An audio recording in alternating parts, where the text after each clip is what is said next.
u r-rebbieħa ta' Miss World Malta 2022 hija Natalia Gallia! Natalia Gallia ta' 23 sena ġiet inkurunata bħala Miss World Malta f'konkors li sar il-bieraħ fil-għaxija fil-Forti Sant'Irmu u l-ixxandar dirett fuq Wan. Natalia issa se tieħu sehem fil-sem pajjiżna fil-71 edizzjoni ta' Miss World. Gallia hija l-25 ambaxxatriċi ta' pajjiżna f'dan il-konkors internazzjonali prestiġjuż.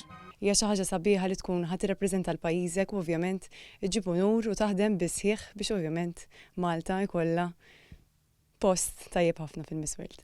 Gallia ilha 10 xhur tipprepara għal dan il-konkors bil-preparazzjoni tvarja minn dik fiżika sal-personalità tagħha. Kelli nies madwari li enuna ħafna, ovvjament il-personal trainer tad-dieta. Il-preparamenti mhumiex dawk il-ftit minuti li jkun hemm fil-performance tiegħek fuq il-palk, imma il-xogħol kollu li jinħadem wara l-kwinti anke mill-organizzaturi.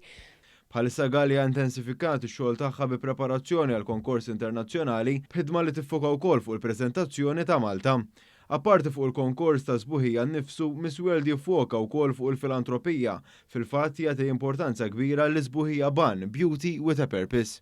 Però l-iktar ħaġa li jiena looking forward għalija hija il-proġett tiegħi għal Beauty with a Purpose. Miss World huwa kollu li għandu x'jaqsam mal Beauty with a Purpose li tagħmel il-proġett tiegħek li tgħin, li tagħti lura u dak huwa dak li jagħmel dawn il-konkorsi ta' nżbieħ li għandek opportunità li tagħti lura l-komunità, lid-dinja f'dan il-każ ukoll u tagħmel l-aħjar li tista' biex tkun ta' għajnuna għal kull min għandu bżonn l-għajnuna.